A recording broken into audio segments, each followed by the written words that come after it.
Adam, we need a cold opener. What do you have anything? I don't have anything. Other than you're saying how hideous your face is, no. All right, well, hit the music.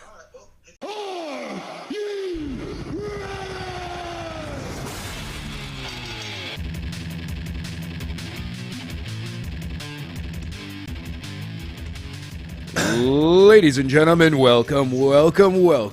It's been a while, and we're back with a new episode of As the Buckle Turns. My name's Adam. I'm Tim. And we've got a whole bunch of AEW news to run over, and just to start it off quick, back on... But things first. Yeah. There's one thing first, because last week's episode got fucked up because of my computer. You lost half the episode. This. I don't know how you lose half yes, a recording. I did. I don't know how. I don't know how either. Stupid Logic Pro. I know. But it's important to say this.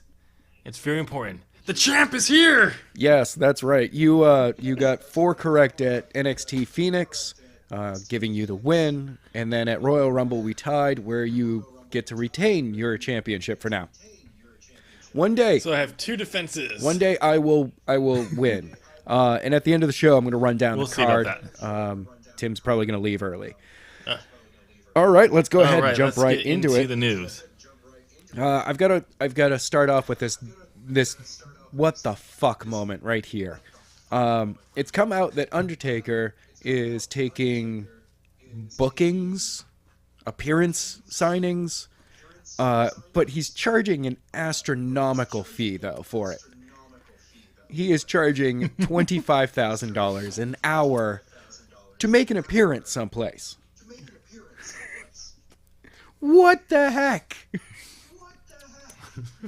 You better be like, all right, we're going to need you here for about 5 minutes. After that, leave. Oh. I mean, at the same time, it could be one of those that he is doing, talking appearances, and he'll be, doing a Q&A for an hour instead. One of those things. Well, the reason why I think his price tag is so high is because until now, he rarely ever did an appearance as the Undertaker. Oh, yeah. He was super protective of that character. So I think it's like he's just like, okay, so people who always wanted to get him, he just turned down. So now he's open to it because he's getting, if he's not officially retired yet, he will be. He will be retiring, and he's gonna want to make money elsewhere, and why not? Do that, and people will pay that because if you can say you have the Undertaker showing up, you will make your money back. Personally, I would love to go see him at a venue, and he's just up on stage with a microphone, and fans are just being like, hey, what happened at such and such? What was the behind the scenes going on with the build to WrestleMania, X7? And he's like, okay, I'm going to talk about that. I don't think I he'll know, do but that would though. be cool, though. I don't think he's gonna be that guy who's gonna pull the curtain back that true. much. I think if he's doing a signing and you ask him a question in it really quickly, that you wanted to know, he may answer it, but he's not gonna be. I don't think he's gonna be publicly talking to people, pulling back the curtain about stuff. I want people to pull the curtain back. I want to have the stories from backstage. Oh, I know. You should have been a pro wrestler then. Have. Darn my thick thighs. All right, let's move on to the heart of the potatoes because there's some important happened there was yesterday. An AEW rally in Las Vegas, and I totally forgot what time it was going to be on, and I went to bed, and then I woke up in the morning to see the notification that they had done the event, and I'm like, oh, I forgot about it. I'm sorry. I'm a bad fan. I'm a bad fan. I was asleep because my hours this week Yeah. have been really Yeah. random. All right. Well, I'm going to start off with one of the finalized signings because on this week's Being the Elite, there was kind of a handshake agreement between Pentagon Jr. or Penta L Zero, depends on how you know him, and Ray Phoenix with the Young Bucks. But so Zero and Phoenix came out and then confronted the Young Bucks. So it looks like we're setting up a match between those two groups, which now I have to roll right into the possibility that it's not going to happen. Because last night, Ray Phoenix suffered an injury during a match. I haven't heard any new information as to what's going on, but he was sent off to a hospital very soon after the match ended. So yeah, that sucks. But it's still enough time, unless it's a super serious injury.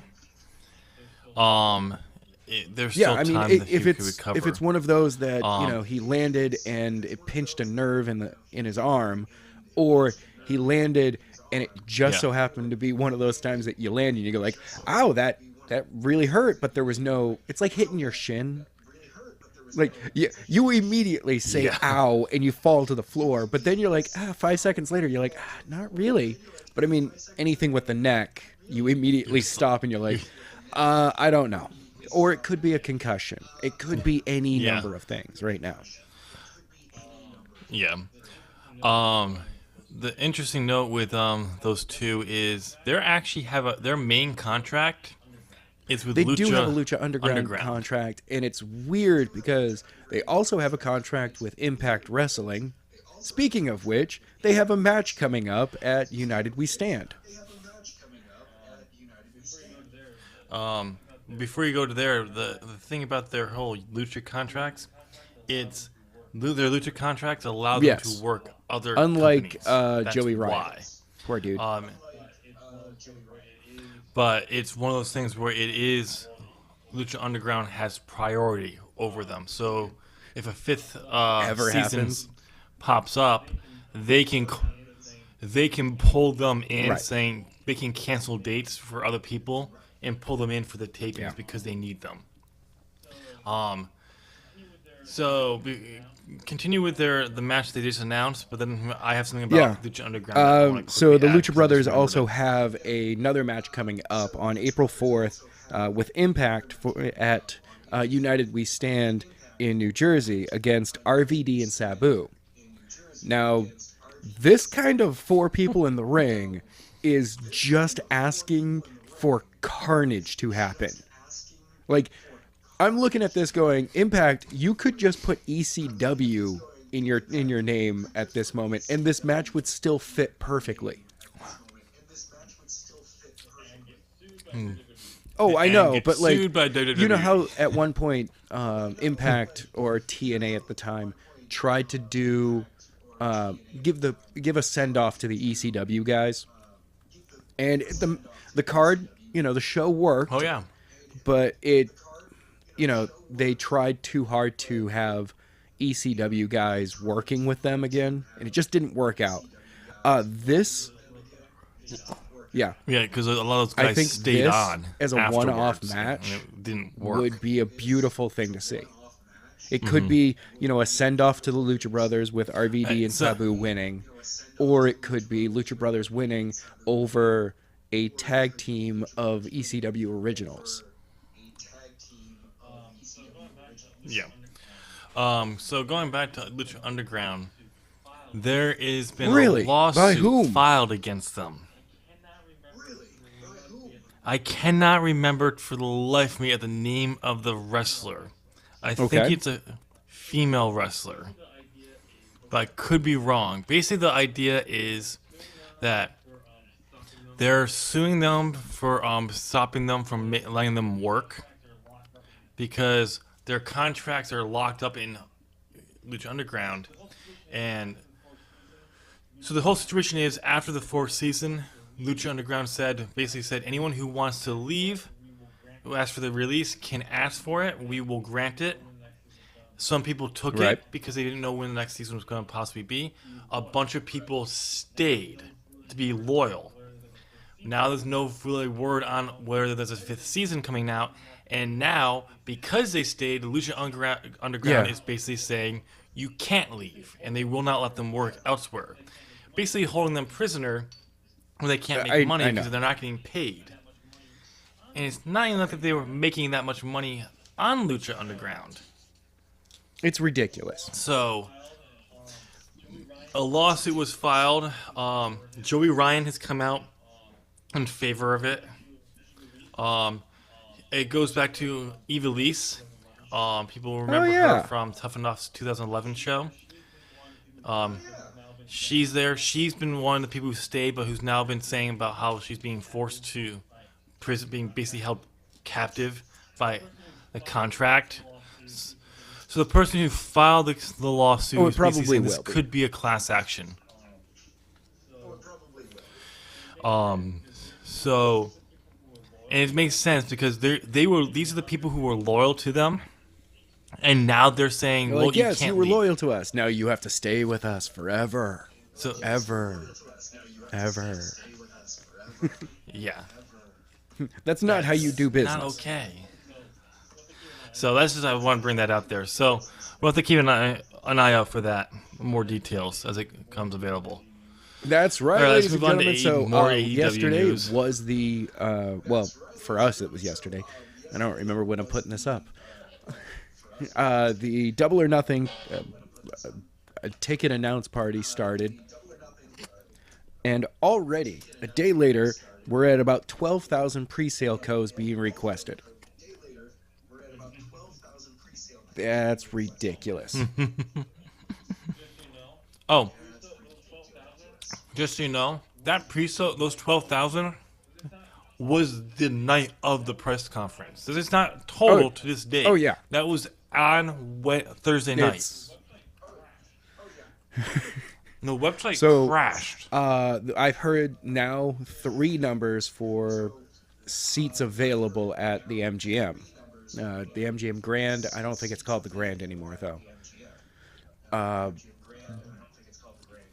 But it's so we've got Who knows? an 11,000 number, which no, Which if the pre-sales are asking for not gonna 12,000 that night, there's no reason why you would only make available 11,000 seats. The other number I heard was 14,000.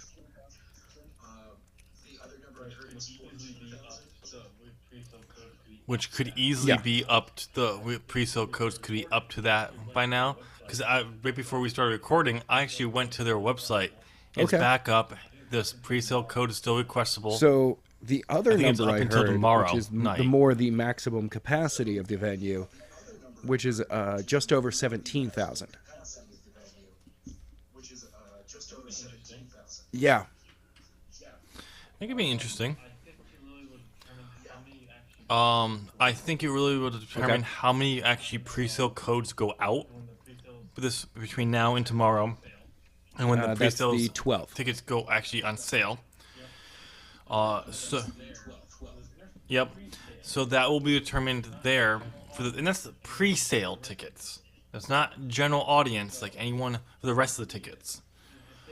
So it will be if they hit 14,000 pre-sale codes and 14,000 or close to 14,000 get picked up in that many in the pre-sale codes tickets go on sale. Yes, they will go to 17,000. But it will all determine on because they don't have to set it up right now. They can always make more seats available. WWE does it all the time when they actually happen to need more seats. Usually for They start NXT opening up the seats that takeover they normally events. would have tarped off. They tarp a bunch of them off because they want to make sure because they're seeing how ticket sales are going.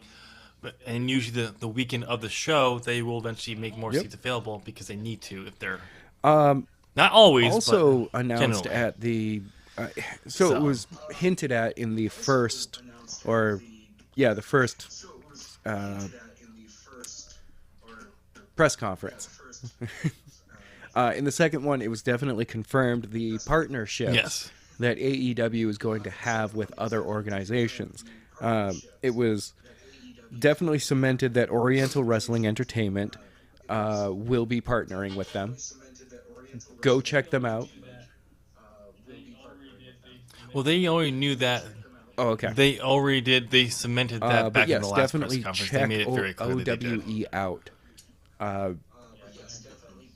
I checked out a match with Yeah, I've been hearing Sema good things. or Shima, and that the dude looks like moves like Rey Mysterio of the 2000s.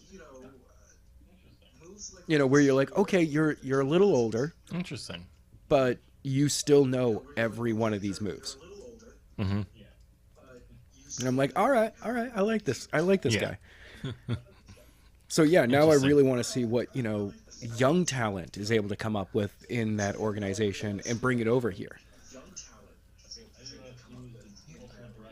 Yep. Yeah. I didn't realize he was the Ultimate Dragon's Yeah, actually, protege. now that I think about it, his style is very interesting. Ultimo Dragon, only smoother and more like. Really, I gotta say this: OWE has a style that is very much. It is what Lucha Libre is to Mexican wrestling.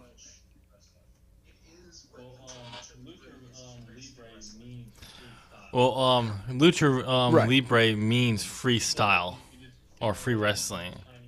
Free. So if you just figure out what that Oh, means in that would be cool. Chinese or That would be Mandarin, cool. there you go. The other partnership deal that they announced was with AAA but out of Mexico, which I'm like, okay, look, if you're doing this for talent only, Yes. awesome. If you're going to allow your talent to be brought there and Yep. booked the way that talent has been booked there before, probably not. Yeah. It's mostly for talent. That's what they're trying to do. They want to bring talent across the world. And while They have a AAA, very Vince yes, has Russo that booking iffy style. on that, but they do have Yeah. they have a lot. They do have a good talent pool though. So That's the reason why. Also, Kenny Omega news. That's right, ladies and gentlemen. Kenny Omega has finally signed with the WWE. Wait.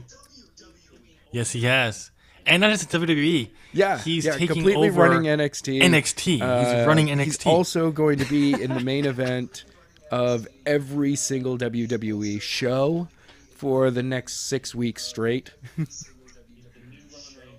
Yes, exactly. No. Kenny He's the signed new with Roman AEW. Reigns, We people. all knew that was going to happen. The surprise in it, though, is that Yes, we didn't know. He's now the fourth. Yeah, we didn't know he was going to be an producer. executive So, in the company. That triangle is turned into a square, and we have our squared circle. You mean executive vice Yes. president? You mean executive sorry. vice president? Yeah, executive vice president. Not executive producer. Two different things, dude. I do really different though things. enjoy the fact that in being the elite, Cody keeps just offering like random people $1 million contract to come to AEW now. And then like the Bucks will come over and interrupt him. It won't ever get finalized. But like the other person just like walks away and it's just like, what the hell just happened? Is Cody throwing money around like this is WCW in '97? Yeah, I know. $1 million He's the new contract. Come on Bischoff. over to our company.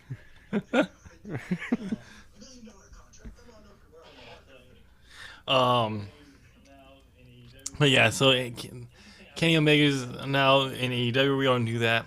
Interesting. I would love to figure out how they're going to break up the position because they're executive vice presidents. But usually, when you have that many executive vice presidents, they oversee. It could be different that areas, Cody is not just one talent role. relations. So The Young Bucks are booking, or Cody is booking. Nope. Oh, that's isn't because that we Christopher know who Talent Daniels? Relations is. But I'm willing to bet like Cody is his Yes. boss. Well, I'm sure. Right. Like he But as he is executive vice his boss president, because that's they his report their specialty, vice is that he's presidents. overseeing the talent end of it. No. We don't know because they haven't announced what they're going to be doing. They still could be figuring this out. They just knew that when Kenny signed, he would be executive vice president. I wouldn't be surprised if you have because we know Chief Brandy Officer. Brandy is the chief branding officer. But we could also probably I wouldn't be surprised if we see the Mac and Nick overseeing Yep. merchandise and marketing because that's what they're very good at. Kenny could be in charge of producing matches or something like that, or shows. Who knows? Like we won't really know. At some point, they will break it down. I'm sure. But like, there's still the company's been Exactly. around for a month, a little more than a month. So it's not like they need to really define. They know what they're gonna be doing. They just haven't really announced it yet. And speaking, So, yeah, but this side note though on Kenny Omega though in WWE, sometimes it offered comes him down the to world, working with your pretty friends much. or not. from what he Like, said. Some people can put a price on working with a friend, and other people are not able to do that. Like I'm willing to bet Kenny just went, yeah, you can't put a price on me working with these guys. He said it was a part of the reason why he signed with them, but that wasn't the only reason. It was because of many different things that added up. And working with his friends was absolutely one of the reasons. Another reason was he actually had a chance to do something new and be a very important part in AEW where he would, yes, he could be a very important part in WWE because they would use him, but he's not No. going to walk in there and be able to change the company And really, by being there all that much. overall, So, the by AEW going to idea AEW, is he to will. change the world. So sometimes going into becoming Yes. another cog in the machine is not changing the world. Sometimes you have to stand on the outside and build yourself a new machine and show that the entire thing can be upgraded. But yeah, so the last thing we're gonna end off with before I get into the cards for Phoenix and Royal Rumble, we've got the shaping up of the Double or Nothing card itself. Right now, we've got two official matches on the card. We have Pac versus Hangman Page, and I like that setup. I also like the joke between Cody and Hangman Page, is that Hangman Page, in comparison to Pac, is out of shape, so he's no longer able to show up and do things in full ring gear. He has to wear at least a t-shirt. And that hopefully by Double or Nothing he'll be in better shape so that he can wrestle in full ring gear that time. But the best part of it was during the sketch, Cody kept telling the head of talent relations, whose face was blurred out badly, to tell Hangman Page, who was across the table, all of these things.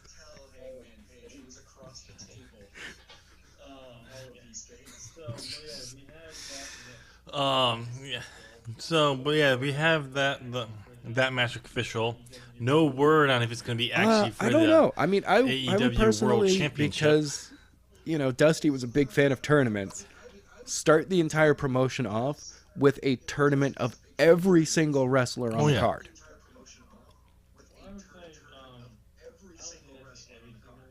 Well, I would say, I wouldn't say necessarily every single one, but like definitely do a tournament.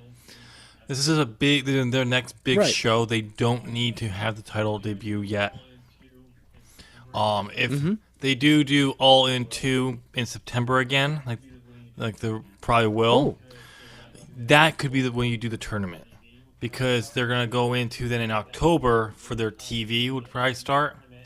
So that would be a great time to like do the tournament at All In, and then have your champions like it. I once the like show starts. The other match that we have on the card right now is SCU versus Shima So- and two people that are to be announced in a 6-man tag match.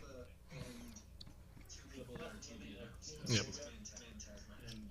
With a possibility of Kenny Yes. Omega. And Chris Jericho, talking about too. other possibilities is I do like the fact that Kenny and Chris too will most likely be happening at Double or Nothing, because it's going to allow them to do something different. Because they did that and they had their match in New Japan, and it had to follow the rules and the regulations of New Japan. Now they're able to have a match here in the U.S. that will conform to what it is that U.S. wrestling is more like.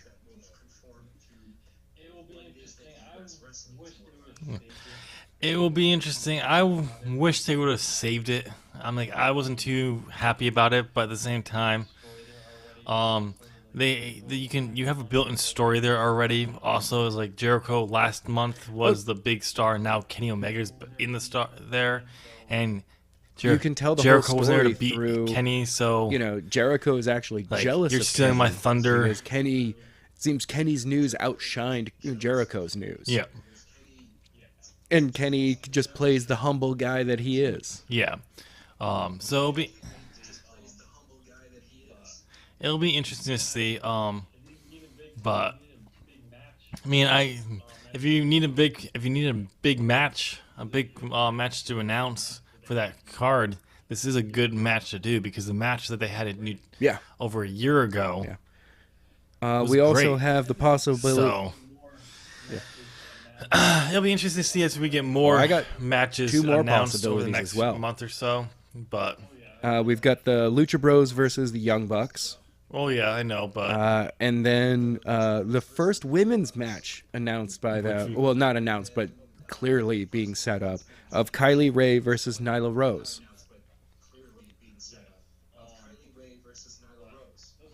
yes, Not yet. But those are not official matches. There's also a possibility of the two Yep. Japanese women having a match, because they've been announced, but no one. So I saw that as potential out there, but Not yet. those matches are not but official. It will be coming soon. Yeah. So it'll be interesting to see. Anyway, Tim, Yes. might as well have you sign off here because you got to go do stuff this afternoon. Yep. Yeah, I do. I have schoolwork I gotta get done, because apparently the assignment that's due that's on not gonna be Wednesday takes a lot of time, and I don't have class today or tomorrow, so I might as well get a start on it. Oh, and this is After the after stuff you I wanted do to the do. stuff I want to do. So, all right, I'm signing off, people. At least I get to leave this podcast right, man, and have not see fun, have Adam's fun. face anymore. Oh, and All right, man. Have a good afternoon. so Adam, what's our cold opener this week gonna be? Tim, holy crap, you're back. What do you mean I'm back? Tim, this is the same episode. We haven't really cut the episode at all. I'm sorry. Oh, my bad. Yeah, I know. Let's go. I know that we had told everyone that I was going to be running down the NXT Phoenix card and Royal Rumble by myself, but you're still here, so we can just do it now. Fine. We could. I guess it's good. Let's do it. All right. So yeah, NXT Takeover. It was 5 amazing matches. Of course, it was 5 amazing matches. It's NXT Of course Takeover. it was. Yep.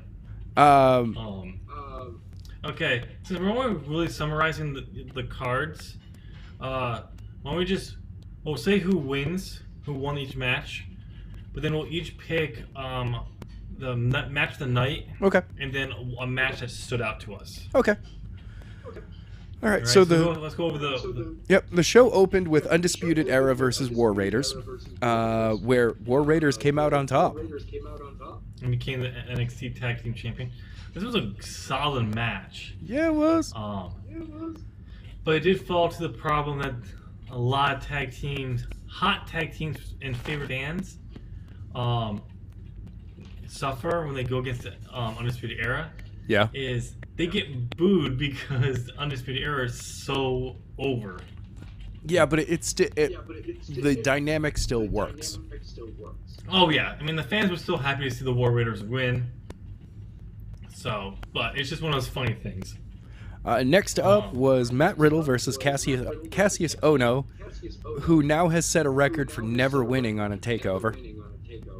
Yep, he's 4-0 for his 0-4.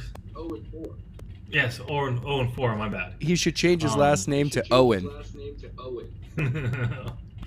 Ouch. But yeah, Cassius Ohno's loss to a vicious series of elbow strikes. Yeah. That was a cool finish. I mean, it was a little surprising. Yeah, it was a cool finish. I don't know what it was about the match, but it just did not resonate with me like it should have. I think it's because it was such a out of nowhere finish. Yeah. It was a very MMA finish. Oh, it works. I mean, and I kind of, as they build Matt Riddle, like as he continues on, this will become kind of the expect out of his finishes within his matches. But now I don't want it to be. I don't want it to be his expected. I wanted to be his finish to be up in the air because we know he has the bro lock. Mm-hmm. Or the bro mission. I mean, my bad. I don't know what he calls his running knee. And he has the elbow strikes. Those should be one of his finishes based on what feud he's going into. Should kind of get the idea of how his match may finish. Like, oh, he's gonna win this by submission, or he's gonna win by submission, but what he's gonna win it by? The bro lock or the raining elbows, and you can kind of play around with it more. But it's a good finish, but it was a little weird.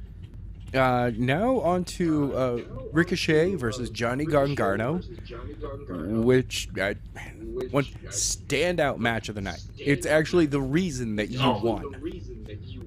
Yes, it is, and it's a great match. I was right. Johnny Gargano won the NXT North American Championship. And fabulous storytelling with this match and Tommaso Ciampa's match. Mm-hmm. And the promo for this is basically every time Johnny Gargano said something, you heard Tommaso Ciampa say it first. So it was like hearing voices in his head. And even in the match, there's spots where Johnny Gargano was moving around, like acting like he was hearing those voices again. Yeah, and not just that, is his ring gear continues with the superhero themes of Dark Phoenix. I know. And they were in Phoenix, so like it had a double meaning to it, and it was wonderful. I'm like, Johnny, thank you for being a comic book fan and showing it off in your ring gear. I mean, we haven't had that really since like Rey Mysterio. Yeah, and not just that, it's just like the storytelling between Tommaso Ciampa and Johnny Gargano story and the people involved. It's just such a next level of storytelling that you can make an argument you've never seen in WWE. Storytelling wise, probably not. Match quality, I mean. Oh yeah, I'm not talking about match quality. I'm talking about storytelling and these elements. Yeah, it's just such a layered story. I mean, as there are some really fan appreciation. I mean, this is right up there with Rock and Stone Cold, Ricky Steamboat and Macho Man. Yeah, but I'm talking about the overall story that we're seeing from day to day and building to the match. Oh yeah, we've never seen this in WWE. No, this is some next level shit. Yeah, and the thing is, we will never see it on the main roster until Triple H takes over. Oh, of course. And here's the Of thing: course. we don't need every storyline to be this layered. No, Our but main like event should you be. kind of need one to have the layers, to have to continue on, even though you don't have the two or four people, the direct people involved with each other. Yes. So, but it was an outstanding out match. Then we moved into the main event. Tommaso Ciampa defending against Aleister Black. Oh, we missed Baszler versus Oh, Blair. my bad. That's right. I missed the overrated. It was. It could have been a lot better, but it felt very one-sided. Well, this match was there to show to the world that Bianca Belair belongs in NXT. Like, she belongs. Oh, she does. And absolutely. But this was not the time for her to win the belt. No. This was, I would say maybe a year or so would be a good time. But you could keep her maybe in another title picture in a few months, put her back into it. All these different things. But Yeah, it was still... Yeah, she's going to be a huge star in NXT. Yeah. And one thing I guess to say, I feel for Shayna, and boy does I give her credit, because that hair whip that she took. Oh yeah. It literally did cut her. It wasn't supposed to, but it still did. Yeah, it's like, ow. Like at first when I saw the hair whip happen, I was like, Yeah. good selling, good job. I like, you're making everyone believe that. And then I saw the red line start to show up, and I was like, oh, she actually got whipped. Yeah, that's not truly selling. That hurt. I mean, yeah, Shayna was selling it because she's a tough girl, but that was still hurt. It wasn't hard to sell. That initial reaction where she just went straight to her knees. Yeah. Like that wasn't selling. That moment was, oh my god, that hurt way more than I expected it to. And it's on the ribs. Yeah.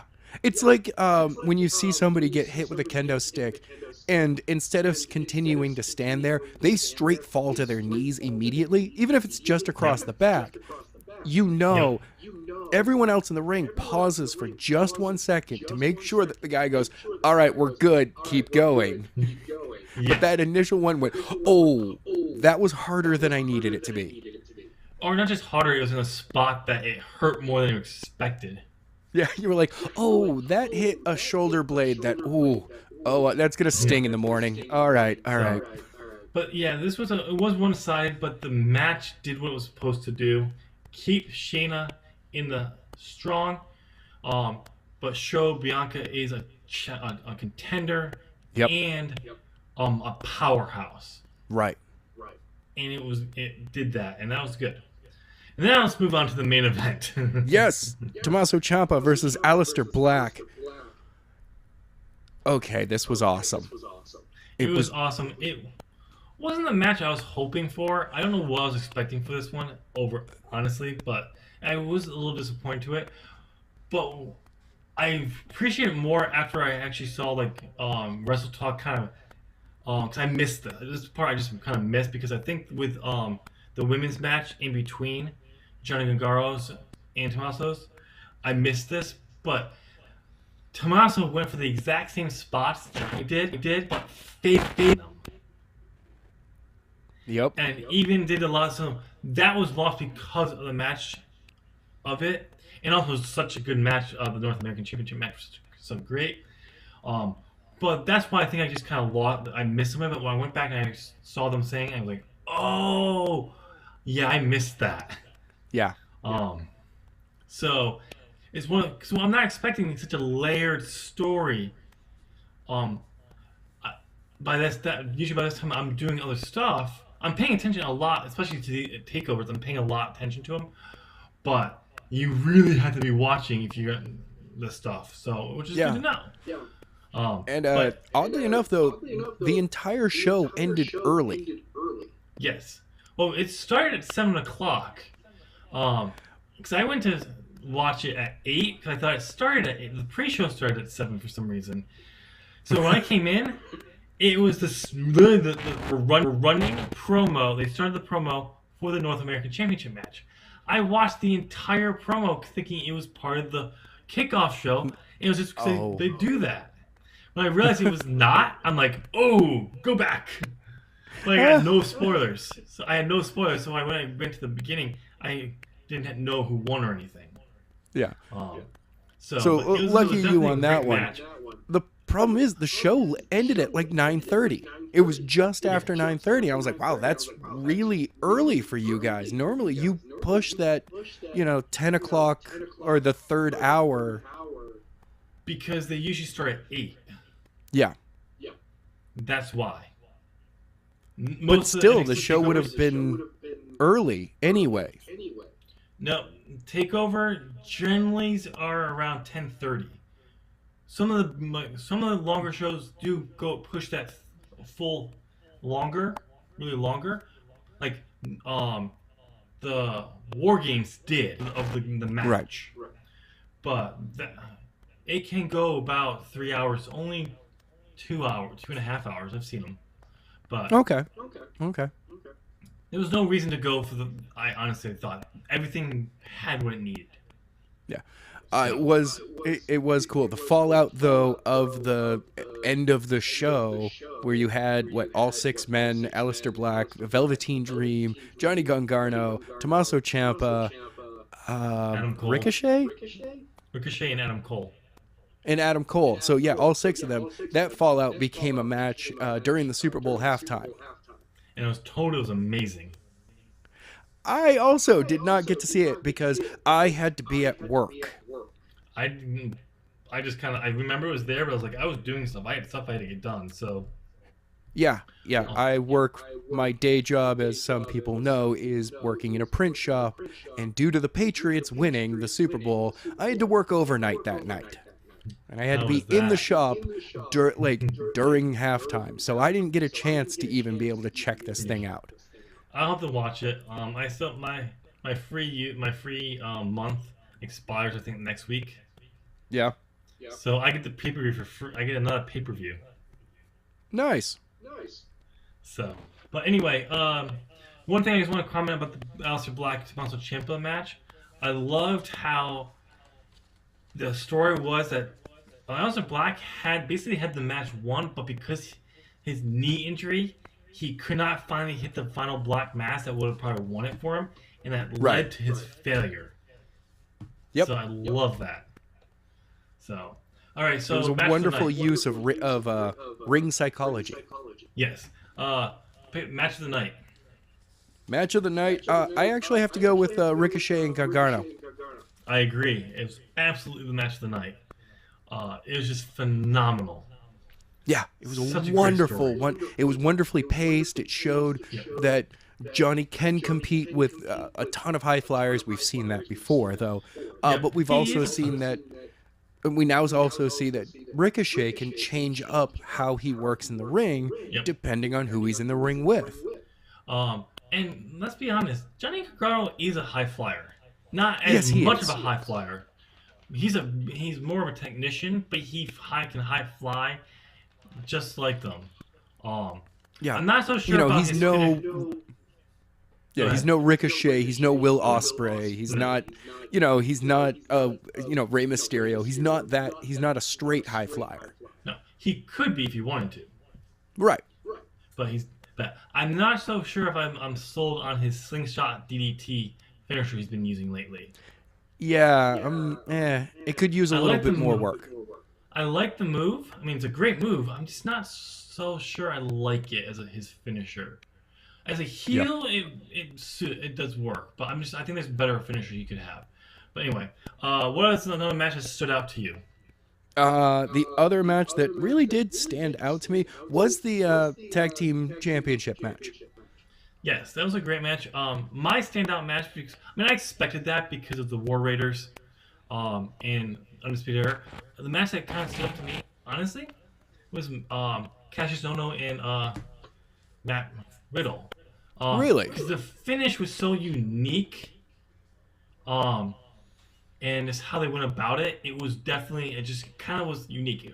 I wasn't the best match, but it did kind of stand out 'cause of that finish. It was so different. Like we had no match on this card had a finish like that match, That's that valid point. Valid or point. even on the Royal Rumble. So it's really stood out because of the finish.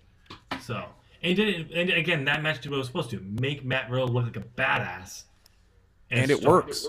And it did. Um, and Wrestle Talk like to point out that that match also showed if they wanted to, and if there was a point of the match, those two could have a barn burner if they wanted to. Oh, it could have Absolutely. gone on for 45 minutes, and everyone Yes. would have stood up at the end of it and just clapped. Yeah. So, all right, let's just move through the Royal Rumble really quickly. Let's not really analyze anything. All right. Do you want me to go through my list, which was not according to the show, I don't or? care. Yeah, just go through your list. That's fine. Okay. So the first match that we have is Rusev versus Nakamura. We were wrong on that one. Yeah, we were wrong. Once again, I have no problem with either of these men holding the U.S. title or feuding for the U.S. title. Can we get an actual, like, a match where it feels like they actually want to fight each other for the title? Yeah. And also, can we have figure out what's going on with R-Truth Yeah, that too. with the U.S. title? No, not for a path, but anyway. That was yeah, we got that was a weird, what, 24 hours? 48. 48 hours? Yeah. And from what I've heard, there was kind of a botch to that finish. That's what it looked like, but at the same time, and then Rusev came out and he lost. So it was just like, Yeah. who knows? What was the next match you have? What? What's your next match?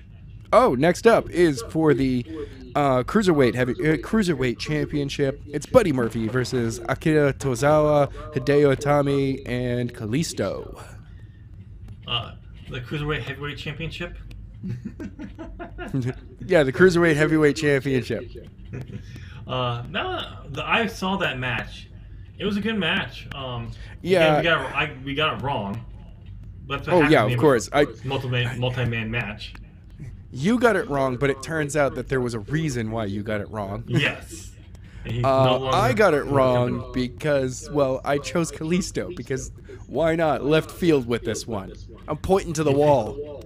You picked the Soul Sucker. That's why you got I know. got it wrong. But yeah, Hideo Itami didn't look like he wanted to even be there. No. He was done. He was basically put in there to take the pin. Yep. He's like, I'll do some stuff, but I'm done. I'll take the pin. Yeah, I'm out. You guys have a great day.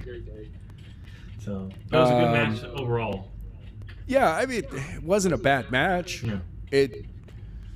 I didn't get to see it because I totally forgot what time the pre-show was on. Yeah. And I feel really bad that the cruiserweights have been kind of relegated to pre-show. It happens again this weekend. Yeah, I know. Anyway, what's the next matchup?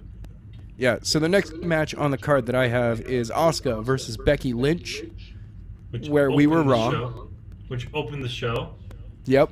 We got it wrong. But I still have no problem with us being wrong. Neither do I. I do wish Asuka had a match this weekend, but I know. according to Wrestle Talk, there's a reason why she does not have a match. Because no one is good enough for Asuka. No, because they don't want a lot of crossover between the women's on the before WrestleMania, between the rosters for the women and all the other women outside of Becky Charlotte in the Elimination Chamber. Oh, yeah, that's true. That's why. All right. Next on the card that I have is DeBar versus Shane and Miz. I got that one right. Thank you. So did I. No, you didn't. Oh, that's right. I picked the bar. That's right. I did Yep. pick the bar. This is how long it's been. I forget who I picked. Look, I gotta say this now. Shane, at his age, should actually just pack it in, sit in the back, but he pulled off a beautiful sunset flip. Yeah, he got height on that. It's almost like, because right before he did it, like, he started climbing up there, and I looked and I saw it, and he looked up, and I was just like, oh, he's doing it. Yeah. This is gonna be a flip. And then he did it, and I was just like, oh my god, that was beautiful. Not only did he do it, is that he's done the thing that I haven't seen someone do since I've been born in WWE. Right. And that is hit the 450. It's not the 450. It's the sunset flip. Sunset flip. That's not the sunset flip. Yeah. Okay. Sunset flip is like the roll. Shooting star. Shooting star. Shooting star. Yeah.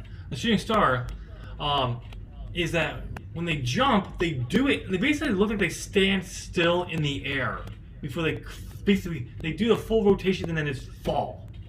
Yeah. And that's what Shane did. And I was like, how the hell you do? Yeah, most people they start their fall before the full rotation, so they land chest first and their feet then come down. No, Shane did the full flip. Shane looked like he levitated, completely flipped, was horizontal, and then just dropped. Yeah. I was like, that's exactly how the move should be done every time. So, but I do have to say, with both teams. I'd rather the bar one. Yeah. But quite honestly, the way that they're booking Shane and Miz, I'm enjoying it. Yeah. It's a good little story. Yeah. All right. Next up on my card, I had the Ronda Rousey versus Sasha Banks match. Holy shit, was this a great match. Which I was actually completely blown away by. Yeah. I actually thought Ronda may lose it. I knew she wasn't going to lose, but that's how good this match was. That also shows how good she is at selling. Yes. Like, Sasha had the arm fully back with the fingers being bent, and Ronda nearly has tears in her eyes. Yep. It was such a wonderful thing that you went, oh, this badass that has been here working since WrestleMania, it's almost 1 year now. Yep. Actually, it is 1 year from when she showed up. Yes, not 1 year since she's wrestled. No, but she's just been, so dominant. No one has been able to really even break her armor yet. Yep. And Sasha comes in and goes, yeah, that's really nice armor. That's cool and all, but none of it matters to me. Yeah. So I'm gonna make you hurt. I'm gonna hurt you in this ring. It was such a fantastic match, and the whole four horsemen side, women's side. Yeah. Nice little payoff because when Bayley lost to Ronda the next night on Raw, and then Becky came out. Bayley did it too. Did one, and then Becky returned it. Mm-hmm. So that was great. All right, what's the next matchup on the card? On my card, I have the Women's Royal Rumble match, which we pointed to left field and said, hey, we're going to go way the heck out there and just, choose somebody out of the back 40 and go, why not Becky? Yeah. What happens? Becky won. Becky comes out and wins. Now, our way out there was really way out there because we had her win the SmackDown title and then entering the Women's Royal Rumble and winning. So we didn't get what we wanted, but at the same time, we're happy that Asuka retained and still the champion, and Becky won the Royal Rumble. Still not happy that Charlotte's being added to the fucking storyline. Once again, I really do feel that is a work on the crowd to make Charlotte even more of a heel, and basically they're going, because the storyline right now is that Becky's out of the match. Yes. Charlotte's in the match instead, and it's like, okay, you're pushing Charlotte as being the undeserving heel. You are responding to the fans this way. Yeah. Don't get me wrong. There's still a big gap between now and something where they could change their minds. But all the things coming out of the locker room and out of the plans, it's blocked. She's in there. It's a triple threat. Hopefully, I there will be something that will change that because we don't want Charlotte in the match. I'm now I sorry. hope I would kind of like a way for them to storyline take Charlotte out of the match. I don't know. Maybe she gets run down by Rikishi in the parking lot. I don't know. Who No, no, did it no. for The Rock? Well, no, no, no, no, no, no, no, no, no. It'll be the Usos There we. It's Tamina. on their way out. On their way out of the door, they just do it. All right, what do you have next on the match on the card? All right, next up, I've got Daniel Bryan versus AJ Styles, where we both chose correctly, with Yes. Daniel Bryan retaining his championship. This was a weird matchup. It wasn't bad, but it just wasn't. It was slow. It it was not the match that it should have been. No. It was still good, but it was slow, and the finish was that botch claw type slam by Rowan. Didn't help. Yeah, no. I mean, I like that. But it was Rowan's cool to being- see Rowan working with Daniel Bryan and kind of forming a new version of whatever the Wyatt family was. I mean, I like that he's been paired together, but that was awkward because he failed. It just. I don't want a Wyatt family version. I want a vegan version of the Well, yeah, British but society. I've heard that there's rumors that the group will be Luke Harper, Eric Rowan, and Daniel Bryan. Yes, but just not the Wyatts. Yes. So, all right, what's next? Next up on our card is Brock Lesnar versus Finn Balor, where you seriously, why are they keeping the belt on Brock? I don't like know. it doesn't really make sense why they would just keep the belt on him. I know, but this was a good match, and Oh yeah, it shows when Brock wants to work with someone, he will puts work the with work them. in. And boy, did he sell the his what was it what's that disease that he has that almost ended the his 1906. life? Because he The coup de grace. no, not the finisher. Brock Lesnar has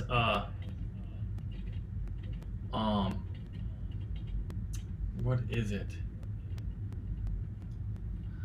It was a cool finish though.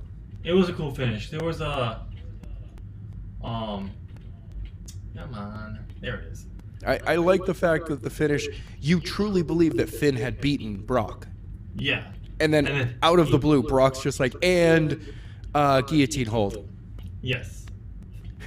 Have you seen the GIF that they created when he does it? Because Brock leans up and starts looking like he's screaming, and it is the funniest thing I've ever seen. They just zoomed in on his face, and it's just like, okay, Brock. Oh no, it was a Kimura lock. That's what he locked Yeah. in. And that's what he locked in. I mean, beautifully that shows that I really truly believe that there's going to be a further push of MMA style within pro wrestling. Oh yeah, by far. It's obvious. And because of that, you're going to see a lot of smooth transitions between moves. Like you're going to see surprise endings. Kind of, it really is. It reminds me a little bit of what technical wrestling could have been when, the new generation was going on. Mm-hmm. Like, Okay, so you saw that. Yes. he has he had a disease called mononucleosis. Mononucleosis I guess like and it's- diverticulitis. Yeah, the diverticulitis. And that's what they said. Like he attacked that by putting him into like the corner of the announce table. Really going for that. It's a intestinal issue that never truly goes away. Yes. But you can. Yeah. No, it was alleviate it. It was a cool idea, like that they used that as a part of like the match, really like saying, no, keep going after that area. No one else has really done that before, and it almost worked. Actually, it did basically work. If it wasn't for Brock just happening to get the Kimura. Finn Balor would have won that match. So it was definitely a different story, and it just Finn needs to be pushed, and Vince won't for some reason. Whatever. I know. All right, what's the next match on the card? Is this the anyway? Royal the Rumble? last match that I've got is the Men's Royal Rumble. And how did we do? We chose correctly with Seth winning. Yes, he did. And once again, it came down to the end where you're just like, who was the final person? Do you remember? It was the last person going in was supposed to be R-Truth. No, the last person who went over the ropes. I just can't remember off the top of my head. Oh, I do not have that information with me right now. Hold on, I can find it. It was Roman Reigns. Yeah. Sadly, Roman Reigns showed up just to put Seth over finally. Yes, it was he put somebody over. He eliminated Braun Strowman last. Okay. Which was cool. I mean, like, I was okay with if Braun won, but at the same time, we knew they weren't going to put the belt on him, so there was no point in him winning.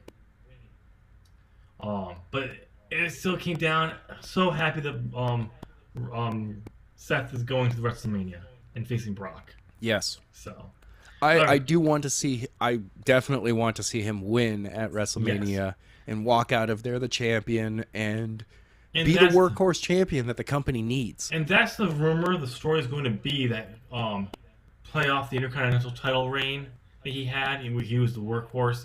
Brock hasn't done anything. Still isn't doing anything really defending the title.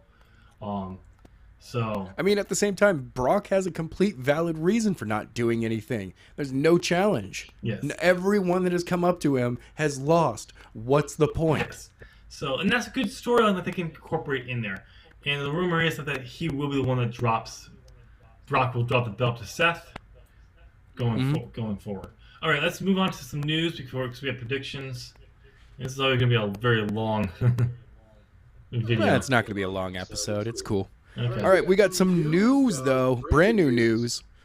We've got, I mean, first of all, we totally forgot to do predictions for that. I had said to you that we should do predictions for New Japan's New Beginning on February 11th. And we've completely forgotten about it. Totally forgot about it. And anyway, we have a new IWGP Heavyweight Champion, the Switchblade, Jay White. Yeah. That's kind of out of the blue. Yes, it is. Rumor has it that he's taking up the role that was meant for Kenny Omega if he happened to stay with New Japan. A lot of people are saying this is too quick for him because not really. Back when they said he was too early to make him the new leader of the Bullet Club. Just so people know, they said the same thing about Kenny Omega. It worked out. Yeah. It worked out. I'm looking at the situation and saying that, no, strike while the iron's hot. Yeah. You know you have this great product. The kid is able to draw heat as a heel pretty much every place he goes. Yes. And so why not push this kid to the moon until your audience turns against them? Yeah. I mean, the real thing comes down to it is just like, I do think it was maybe a little too soon to put the belt on him. Because I didn't even know he had a title shot. I didn't realize it either. So that's where I think people were saying, I think people are having an issue, not because it is too soon. Yes, it feels a little too soon because it's been about a year since he won the U.S. title. Right. And he didn't even have a long reign. I'm not saying that's a big issue, but again, it's just like these little things. But I think people didn't know he had a match for the title. I knew they were building for it. I just didn't think it was going to be coming up so soon. But I'm fine with about it as well. I think they need to give him a lengthy title run if they really want to solidify him in the main event. Because if he drops it in his first title defense, even in his second or even in his top next 4 or 5, it won't solidify. People will still say it was too soon. Give him a run. I feel that, G1 Supercard. Sorry, it's G1 Super. No, not G1 Supercard because that's April. Yeah. Um, The G1. the kickoff show in San Francisco for the G1 tournament. No, that's too soon. Oh, I would say either okay. at the if they don't decide to have him go do very very well and win the G1 climax, at the finale of the tournament, he could drop the belt there, or the December pay-per-view matchup, he could drop the belt. Okay. Yeah. So that's what I would recommend. That's why it's a very lengthy title run. But Right. good job, Jay White. Rooting for you. Yeah. What else do we have on the I- card? I would like to see, though, sometime this year, a match between him and Tama Tonga. That'd be an interesting match to have. Or, and this would also be cool, right after Jay drops the belt, Tama Tonga step in and go, okay, no, now's my chance to go after There it. you go. And then you could build a little, a little friction within the group between Tama Tonga and Jay White. Yeah. All right. What's next in the card? Because every group needs friction. Every so often, it's not to break it up. It's just you need friction every so often. Yeah. Okay. What's next on the news? So Tony Khan sat down with Jericho for Jericho's podcast. Yes, I was listening to this And- earlier, and I haven't gone through the entire thing. It's definitely worth a listen. Because one of the things that he mentioned on there was that he's been wanting to get into pro wrestling for literally years. So this is not something he just came up in the last few months. Like, oh, pro wrestling's hot. He's a pro wrestling fan. And he decided, no, he's been wanting to do a wrestling organization for years. And according to him, he stated that it was roughly about this time last year he actually started making inquiries into starting the promotion, calling people and all that thing, which was long before we started hearing the rumors. Right. So, But now all of those rumors, yes, all of those rumors ended up piling up and becoming the wonderful blossoming flower that is AEW. yes. But at the time, we were hearing these random rumors that Chris Jericho was starting a company, that Jim Ross was thinking about doing it. And this was around the summertime, so Yeah. fall. So it's just like really interesting. But he was apparently really involved in trying to figure this out over almost a year now. So, which is great. I mean, he found the right people. They're on fire right now. Yeah. Especially with their news this week, with their Double or Nothing selling out in 4 minutes. Now, that sounds great, but let's just make this very clear. I mean, I don't want to take any buzz away from them, but at the same time, everyone who sells this thing and talks about it is like it's a historic feat, that it's like bigger thing, and it is. But the reason why it sold out in 4 minutes is because their pre-sale was huge. The request for it to get on the list for pre-sale was almost the entire. Actually, it was like 14,000 by the end of the requests on Sunday. For it, that's more than the seats they were going to have. So they probably they probably put up about 10,000 seats for pre-sale, and just let the remaining seats be available for the actual sale. What was the number? Do you have it? 11,600. Was the capacity for this event. 14,000 is the total capacity of the stadium, but with the ring and everything, it takes up. Well, with the ring, the stage, Yes.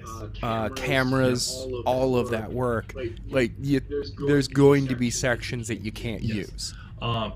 So it is a great thing. Now, one thing I do want to praise them for, because this has never happened in Vegas ever, first ever time a wrestling show in Vegas has ever sold out on opening sales. Yeah. That's great. Now that's something we can hype up and really say through, because that's WWE's never done that. No, they have I not. don't remember the last time WWE was actually in Vegas for a major show, honestly. The last big wrestling show that was at that location was WCW '97. Damn. Now, at that time, though, the venue had a capacity of 18,000, Yeah, because they had some renovations. and they sold 17.3. Yeah. Because they were still hot when they Yeah, ran it. I mean, it was '97. It was WCW. Yeah. They were the NWO was taking over. The WCW was destroying everyone in ratings. So yeah. So yeah, it was one of those things where it's just like, but great to see that. I knew this was going to happen. I knew it was not going to be a fluke. Like all in, people are excited for this. People want this. Well, yeah. Speaking of Double or Nothing, there's a little controversy going on with their card. Oh, what is the controversy? Is somebody upset that I don't know, Kenny Omega versus Jericho 2 is happening? Yes, me. No. I wish. Why are you upset about I it? just wish they would have waited a cool little bit idea. longer for it. Maybe have it at that All In, too. But that's just me. I mean, it's been over a year since we had the first match. Exactly. I would have liked to have it even closer to almost 2 years. That's just me. Really make it a special. But anyway, that is not the controversy. The controversy is with a women's matchup scheduled for the card. It is a triple threat with Dr. Britt Baker, Kylie Ray, and Kyla Rose. I think. Sorry, everyone, for coughing. Sorry about that. I have a Kyla terrible chest Rose cold. is the name, I think.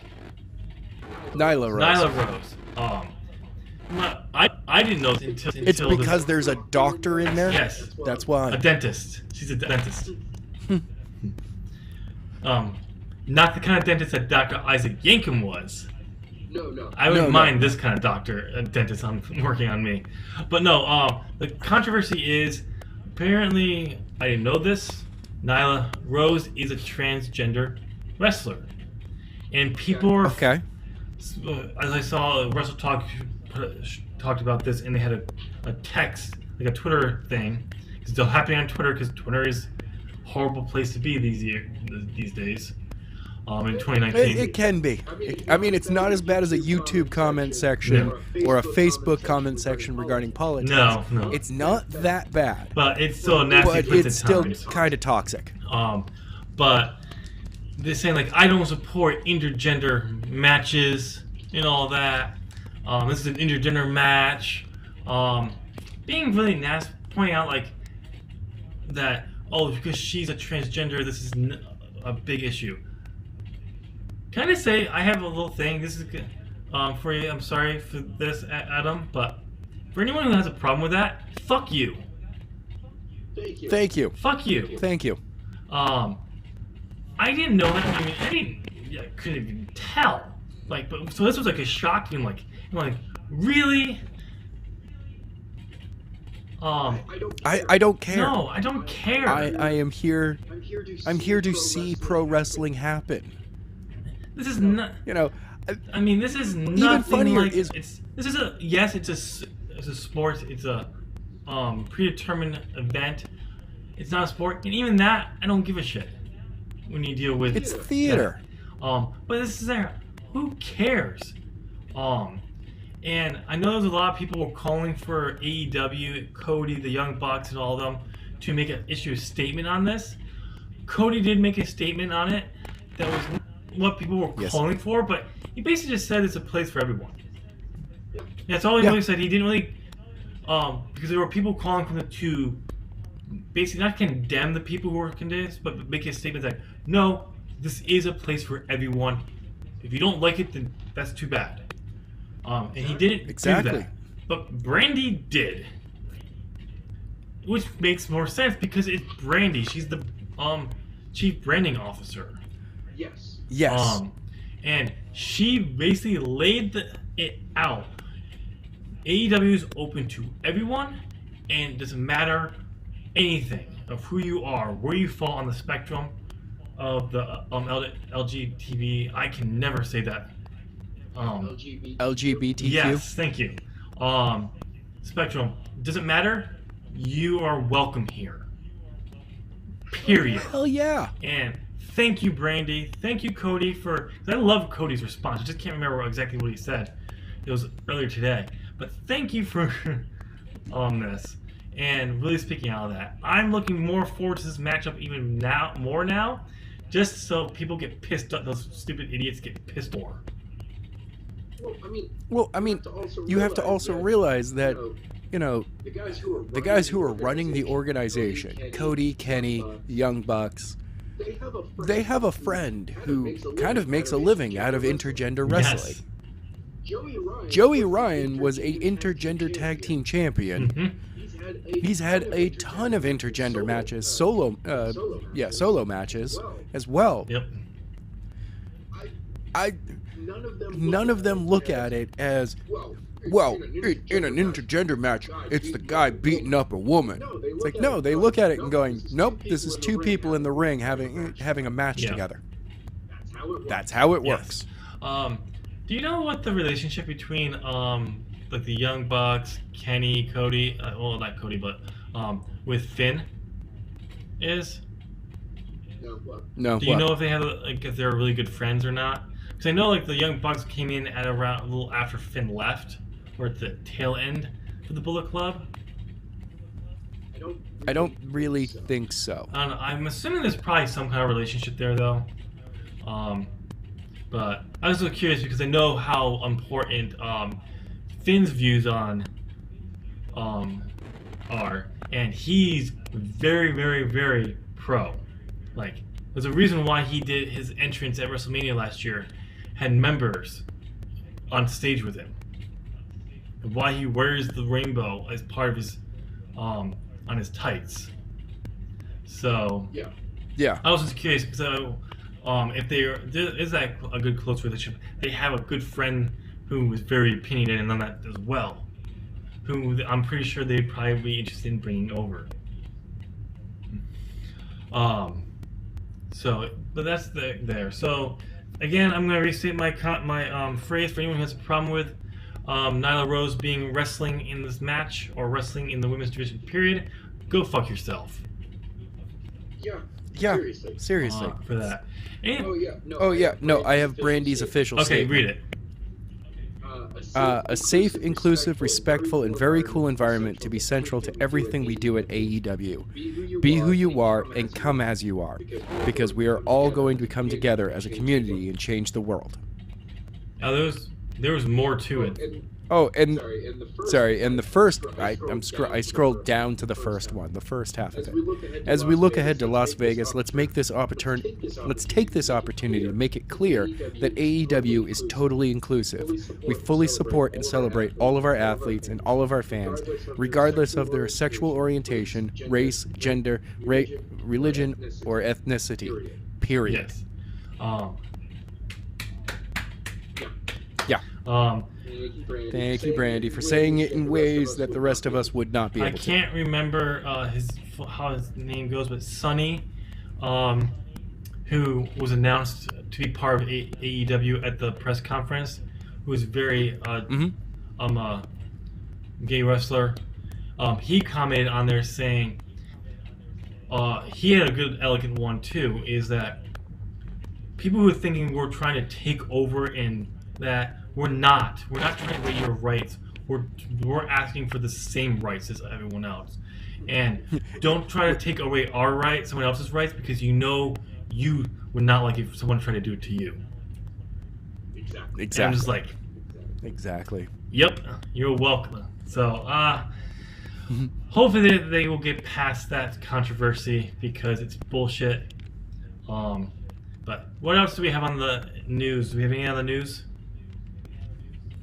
AEW selling out. That was the last. Okay, so we already did that. So yeah, I know. All right, so I know. Let's move on to Elimination Chamber.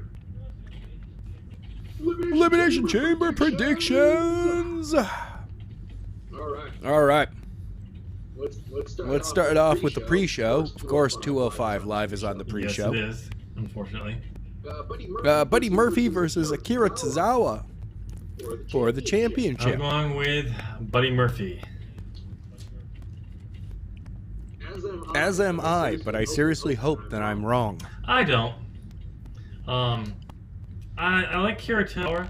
I don't think he should be the one that takes the belt off of him. I'm not sure who. Okay. Mustafa I don't know Ali. who should, but I just don't think it should be him. Okay. So All right. we'll see. All right. Well, let's jump onto the main card then. We've got the women's tag team elimination chamber With match. the Tim, who's in the match though? I forgot to write it the down. inaugural WWE Women's Tag Team Championship. Oh, you mean the history-making first ever Yes. women's elimination chamber tag team? It's the brought to you by Stephanie McMahon match. Actually, it's, Elimination Chamber is brought to you by Fighting With My Family, which is getting rave reviews out there if people were interested. Yeah, it looks wonderful. If I can find a place that will have it around here, I will be going to see that movie. Yeah, I don't blame you. So, interesting though. Paige did a little thing where she watched her debut match on the main roster, and the day she found out she was having a match on Raw, it was the same day The Rock told her he was making a movie about her family, and it was The Rock who told her she was winning the Divas Championship. That I would lose my shit right then and there. So I wouldn't be able to handle myself. yes, so that's a cool little side thing. Also, interesting note. I don't know his name. Yes. But I guess he was on Community, or he was on one of those shows. Tall British actor guy, beard. I can't think of his name. I need to go find this now. Well, I mean, during the show, he didn't have a beard. Okay. Stephen Merchant. Yes. Let's see. Really Yes. tall dude. And stringy. And stringy. Yeah. He's the one who wrote and directed Fighting With My Family. Nice. Yeah, he's a accomplished writer and Yes. director as well. I did not know that he was actually in Logan. Yeah, he plays Yes, Caliban. I did not know that. Really? Did not know that. Okay. So I mean, I remember him from his a few appearances on Big Bang Theory. So when I saw that he was at that, I'm like, wow, okay. And I looked it up, and like, oh no, he's done a lot more than I thought. So that's cool. Yeah, he's done a lot of work. Yes, he does. So, but yeah, it's doing great reviews. So definitely go out and check it out because we need more good wrestling movies out there. I hope if this does as well as it can, I really hope this promotes doing more wrestling Yes. stories. That way we can eventually have the movie that is the Montreal Screwjob, and have it, you can start the third act with, the Survivor Series pay-per-view happening, the screw job actually happening, and then the remainder of the film is actually the fallout. But anyway, okay, let's go on to the Elimination Chamber and make our predictions. Okay. So you didn't have all the teams. So we've got right away. I do. Yeah. So the Okay. teams, Well, I mean, I have them as well. I must one as well. Okay. Teams are Nia Jax and Tamina. Mm-hmm. The Riot Squad with Liv Morgan and Sarah Logan.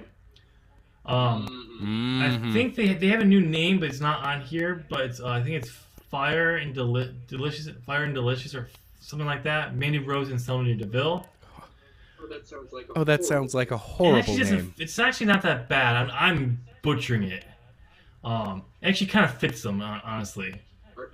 Are you butchering it as bad as Nia Jax does in the ring? No, not that bad. Okay. Then we have the Iconics of Billie Kay and Peyton Royce. We have the Hug and Banks connection of Bailey and Sasha Banks, and Mm-hmm. Naomi and Carmella for some reason. Really, the tag team that you kind of go, oh, they're in the match too? No, honestly, that team is Nia Jax and Tamina. That's No. I know why they're put in there. And it's not because of their ability, it's because of who they're related to. That's it. No, I think there's another reason. That's part of the reason, but I think there's another reason why. The people who should be in that spot should be Mickie James and Alexa Bliss. Yes. But I think the reason why they put them in there is because then they're not in is to protect Alexa from such a brutal match, so she doesn't get injured again. Mm-hmm. Which makes sense. I mean, you probably won't see her getting in the ring with Nia Jax anytime soon. Well, that's who they lost to. Look, I've got two choices here, and I don't know who to go with though. I know who to go with, because it's like I'd be surprised if they did go with anyone else, honestly. That's Bailey and Sasha. They're not one of my They're not one of my Really? two. Yeah. Who are your two? So I've got the Riot Squad and the Iconics. Really? I mean, I understand the Riot Squad. Personally, I don't want Bailey and Sasha to win it. I think they deserve it. I think that their win of it should be coming at a higher moment. Yeah. This should be. They're already established. They're already Hall of Famers compared to the women because they don't have much to compete with. This needs to be used to elevate some new talent. So the Iconics absolutely should win this. Riot I'm Squad. okay with the Riot Squad winning it. I'm even okay with Mandy Rose and Sonya Deville winning it. Yes. But if I had to pick I'm going with Sasha Banks and Bailey, and I'm hoping I'm wrong. Banks and Bailey. That's my pick. If I had to come down to who I hope wins it, it's the Iconics. They deserve it. They need this because they've been overlooked. They were overlooked on NXT. I understand because they had what they were doing with Asuka that you couldn't really do there. Yeah, I kind of feel right now they're slowly being moved into being a comedy They've always team. been a comedy team. Yeah, but I feel like they could be that comedy team that still was dangerous. Kind of the way that the Bellas were near the beginning. Well, here's what the thing they could do. They can do is they can be because they're kind of that catty friends. Yeah. They have that there. But what they did to Charlotte after WrestleMania when they debuted, show when you come off or you get on their bad side, they are dangerous. And this is what you could do. You could use this match to show how dangerous it is. Because no one is going into this matchup believing the Iconics are winning. No one. I'm going with the Riot All right, Squad. I'm going with the Riot Squad. Because After all that talk about the Iconics, I'm like, nope, it's the Riot Squad. honestly, I think they have a better shot. Personally, I think Mandy Rose and Sonya Deville have a tiny better shot at it than the Riot Squad. But I also kind of have a weird crush on Liv so Morgan. do I. But I also have a little crush on. I have a crush on Peyton Royce, and honestly, Mandy Rose too. I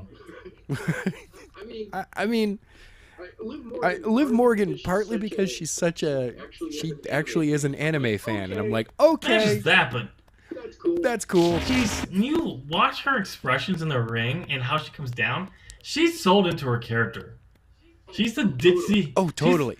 And That's also something that I absolutely love about her. I'm like, you have bought this Liv Morgan character, and you are We living don't know it. much about the character, but what we see, what she does with it, there's something there. She has the character in her head. She knows what she wants to do when she's given the time to actually explain it, and have that mic time. right. It's going to come out.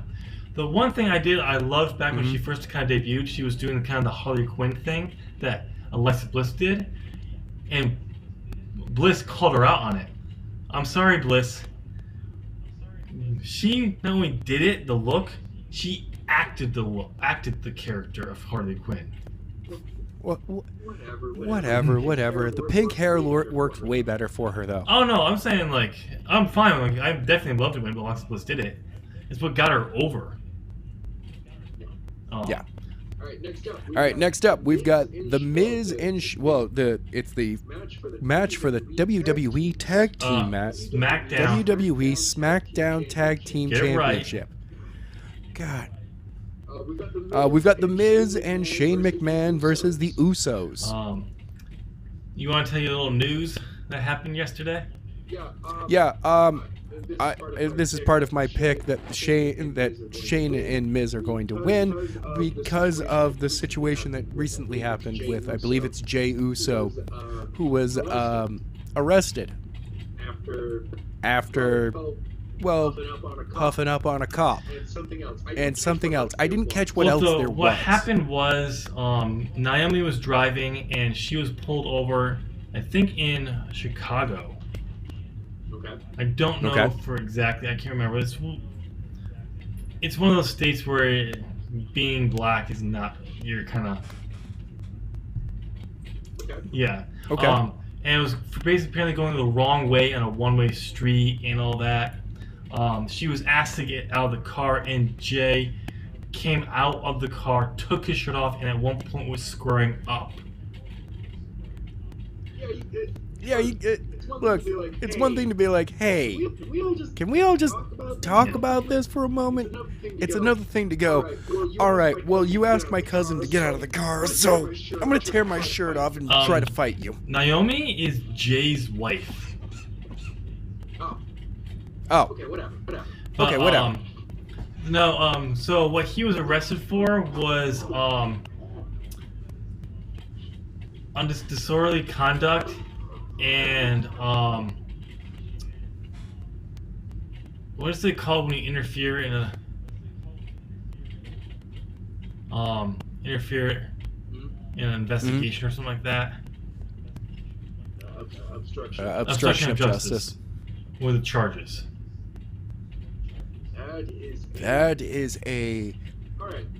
all right. That's a charge that you throw on somebody because you can't really figure out what else to charge them with because they didn't actually do anything wrong. They just kind of interrupted something else you wanted to do. So, especially in an arresting situation like that. So you're saying that they're not going to win the belts. Ironically, this time last year, Jimmy was arrested for a DWI, and it had no effect on the Usos push whatsoever for the remaining of the year. But this is a little bit different, though. So I agree. His was probably one of those situations where they were like, all right, you were arrested for DUI, DWI, whatever you want to call it, and you blew a .09 instead of a .08. So I agree with you. This is a little thing where I think Vince will have an issue with. This is different. The Miz and Shane will retain because there's an interesting fact. There's some people out there who've heard rumors that the Usos' contract is coming up and they don't want to resign in April. Yep. So this was going to be a determination if they're going to be staying around. If they won the belts, they could be sticking around. You have to tell that from this. I agree. I think they're going to retain. Also, we still have Fastlane before WrestleMania, and everyone believes that Miz and Shane are facing each other at WrestleMania. You can do the fallout there and go forward. All right, what's the next matchup you have on your list? I have the WWE Championship match inside Elimination Chamber. We have got Daniel Bryan defending his title against AJ Styles, Jeff Hardy, Randy Orton, Samoa Joe, and Kofi Kingston. No, I'm not. That's not my pick. Wow, you were just coughing like a mother. I am dealing with a terrible chest cold right now. And it sucks. Everything I do just causes And me you to also cough. stopped like really smoking for the most part. Yeah, I also very recently cut down heavily on how much I smoke. So that is also doing Yeah. something to it. Um, Or this could be a version of the flu that's starting up. I don't want that at all. I wish I could say Kofi Kingston and he was going to walk out. I think he definitely needs to be the one who take the belt off of Daniel at WrestleMania. But Daniel's retaining here. That would be awesome. Daniel's retaining here. There's a strong rumor going out there that no title changes are expected, except for obviously the crowning of the inaugural women's tag champions. So Daniel's retaining here.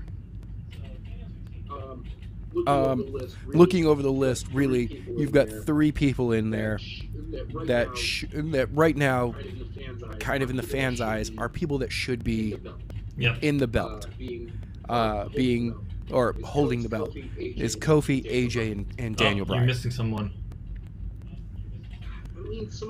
I mean Samoa Joe, but I kind of feel that he still works better right now as the guy away from the belt, but in the main event scene.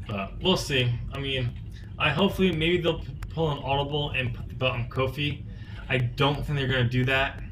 I think the better plans would be to use this to really highlight him, make him a threat, and then use at Fastlane he wins the #1 contenders for the WWE Championship and goes to WrestleMania, because the fans on Tuesday were on fire for his hour-long performance in that match and proved he should be in the main event picture. I kind of feel that the WWE should use Fastlane as the place where it's kind of your last chance to get your shot if you don't at for the belt WrestleMania. that they don't, who didn't get picked, yes. Right. I mean, you got you could do a #1 contender for, maybe you don't have a lock on one of the tag team titles right at the time for the match. So you go, okay, there's going to be a #1 contenders for this match. There'll be a #1 contender for the WWE Generally, that's what they Championship. do. They usually do that kind of thing. Usually have one belt defend a major belt defending the chamber, and then they have a #1 contender in the chamber for the belt that was going to be picked. Well, wasn't picked, but the Royal Rumble. Wow, I cannot speak. The Royal Rumble winner.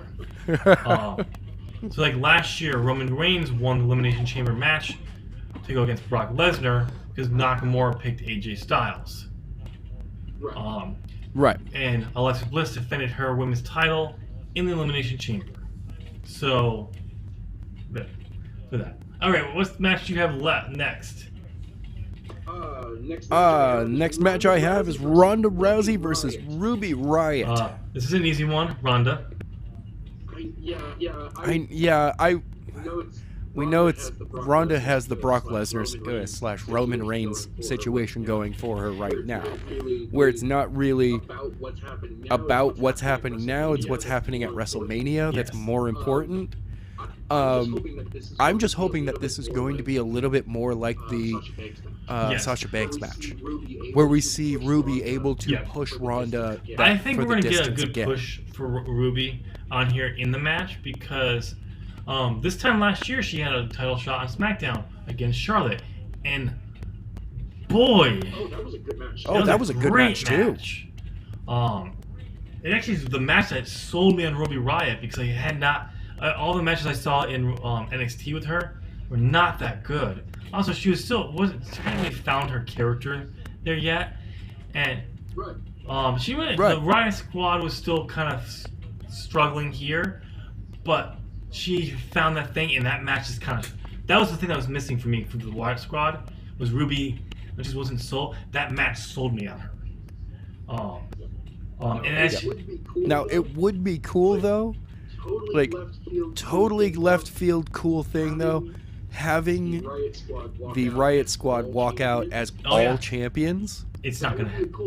That would be a cool thing. And then at Fastlane, you know, Ronda gets it back. Unfortunately, that Or would ruin something. the entire thing with Becky and. Oh, I know it would. Oh, I know it would. Or the funnier part would be, or you actually keep the belt off from Ronda, and everyone tries to keep building this Ronda versus Charlotte match because they now know that it's going to have to be Becky versus Ruby at WrestleMania. But Becky actually says no because she wants to fight Ronda instead, forcing Charlotte to be moved over there for the championship, basically still allowing the fans to go, what the heck, you're just giving Charlotte these matches. Becky earned it, and even if she said no to it, that just means that Ruby wouldn't have a match then. And WWE's like, no, it has to be Charlotte. Charlotte didn't even like. That would actually cause more of the, I absolutely love it when people don't see, or I see in comment sections, people who are truly buying story. Yeah. Well, I mean. And they're like, no, Charlotte's so wrong and blah, blah, blah. I hate Charlotte because everything is just given to her. It's like, that's what they want. This is what they wanted Brock Lesnar to be at going into WrestleMania last year. It just didn't work. Also, the thing is, and it's true though, and this is actually based on truth, because if you look at since Charlotte got called up on the main roster, that's what's happened. Oh yeah. She was handpicked to be the major star of the women's division, but that's fine. And they do want you to feel that, because it's based on what the fans believe, and we can see it. But at the same time, the rumor is that there's going to be a triple threat at WrestleMania. That will be wrong. They'll change their mind, but it's pretty much what I've heard is locked. All right, so we're both saying Ronda, right? Ronda. Oh yeah, we're both saying Ronda. Let me guess. Next up, we have your next matchup. Have is Bobby Lashley and Lilo Rush defending against Finn Balor in a handicap match. I do have the handicap match for the WWE Intercontinental Championship. But yes, it is Bobby Lashley and Lio Rush versus Finn Balor. It's a handicap match with Lio Rush, which I think is kind of cool. I hope they decide to put the belt on Finn. I don't think they're going to at this point. But there's a rumor. Some people want. I liked a little interesting tidbit Wrestle Talk said. This past Monday, we found out that due to a cell phone promo, that Kevin Owens is about a month out from coming back. Yes, he is. Yes, what if he happened to come back early? And then have a match against match against Finn? It interfered in this match, helping Finn win, because Bobby Lashley is the one who took him out. Oh my god, that would be great. Oh my god, that would be great. Not necessarily like going out of his way to help Finn. Like he just attacks Bobby Lashley. After a ref bump, Lio Rush tries to attack. Ooh, actually, I have it. You could have Lio Rush try to attack Kevin Owens, who comes out. Lio Rush is thrown around and beaten up for a while. Bobby Lashley then comes out to even the odds. No, this is to the match, so they won't be out there. Because technically Leo's part of the match. So if he does attack Kevin Owens, that's DQ. I have the situation. Finn's getting beaten down. Lilo Rush is the legal man. Kevin Owens music hits, comes out, because no one can come out of nowhere. You have to have the music. Comes out on stage and distracts Bobby Lashley. Finn gets a cover up and actually pins Lilo Rush for the win and gets the belt. protecting back Lashley, but also if they for that, and you just kind of like all that. Then that fast line, they can have Finn and um Owens have a tag match against the two or something like that. Who knows? Yeah, that would work. That would work. Yeah, that would work. So- That would work. You know what? Screw it. I have enough wins this season. I'm going with Finn Balor. I am going with Finn as well because I love me some Finn Balor. I love me So some Finn Balor. The dude is oddly The ripped. dude is oddly Yes. ripped. Like, I thought It's that Pac like was oddly I thought ripped that until Pac I was realized oddly that ripped Pac is until I realized that kind of Pac is stocky actually dude. kind of a he's stocky but dude. He's But just you put him up Like when physically you next you to put him up everybody else, physically he's next to short. anybody else, He is- he's just short. He is Yep, he's he's just wide. wide. He just never put weight on because he ripped works out all the because time. he's like, but if he put a lot, if he really worked out, he'd be even Yeah. bigger. Which Finn is Finn is like Bruce Finn Lee. is okay. Finn's body type is like my body type, but for a short guy. No matter how much weight, not Yeah. that short. no, But he's not for that how much- short. no matter how much muscle mass he puts on, he's never gonna look huge. He's never gonna have like bulky muscles. No, he's he not. may have a great six pack, That problem. Like but he's Edge not had that gonna problem. have like bulging muscles like Pac. Yeah. So all right, so the last Yeah. matchup you have to have Edge was going to be is that guy. Braun Strowman versus Baron Corbin in a no DQ match. I really don't I really don't care Why? because I just want to see because I just want to see get beat up for a long Corbin time. just get beat Well, we up know for a this long was time. set this way so McIntyre can come out and constantly interfere. Yes. So Yes. I'm going with Baron What are they Corbin. trying to build Now, with what that? are they trying to build with I McIntyre? now? honestly think they don't have really anything for him at the moment because they're waiting to push him after WrestleMania in the picture. Okay. So I think they're just Okay. kind of putting him wherever just to have him give him something until then, which sucks because he should have a better storyline. Yeah, it does. Yeah, he should be. Yeah, going into he WrestleMania should be strong. going into Like, WrestleMania strong, like a definitive a storyline. definitive Maybe his- storyline. Like, Main event or anything, I'm not but saying main Maybe- event or anything. Maybe but we'll get there Braun should be, Strowman and like, McIntyre something. at WrestleMania as a single match. I'll be okay with that that. actually sounds really Oh, good. That would that be a good actually sounds matchup. really good. Heck, I'll take Baron. Heck, Baron I'll Corbin take versus Drew Baron McIntyre Corbin versus Drew McIntyre at the at WrestleMania. I won't. WrestleMania. I don't care about Baron Corbin. Yeah. But Yeah. so yeah, I'm going Baron Corbin. Now, You're going. Corbin's winning. oh, Yeah. Corbin's winning. I think this thing is just set up for him to win. Yeah, I'm going with Braun. Yeah, I'm going with Braun. Okay. The reason is The reason is McIntyre's going to come out, interfere. It's still going to end up building Strowman versus McIntyre later on down the road. But for some strange reason, Okay. Corbin will still lose. Maybe I can miscue or something like that.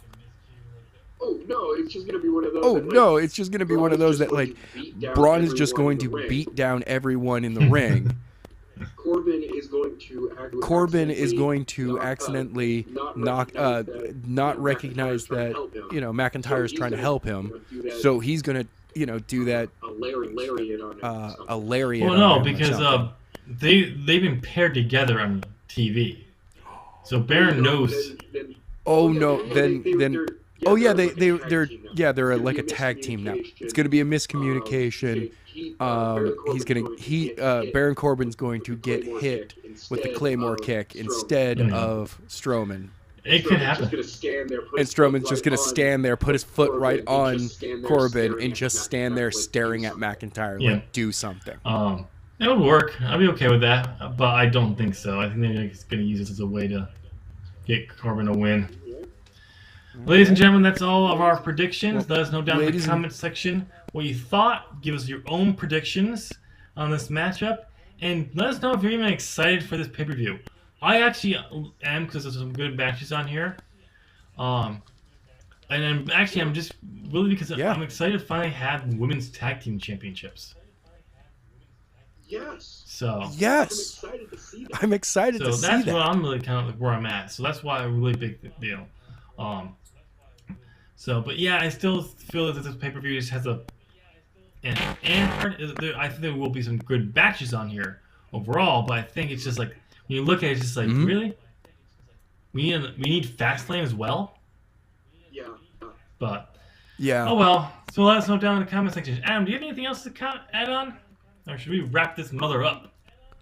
I don't have anything right now. don't have anything right now. Okay. I don't have anything. Ladies and gentlemen, Stay healthy, everyone. yeah, Stay healthy, everyone. go get a flu shot, so you don't get sick.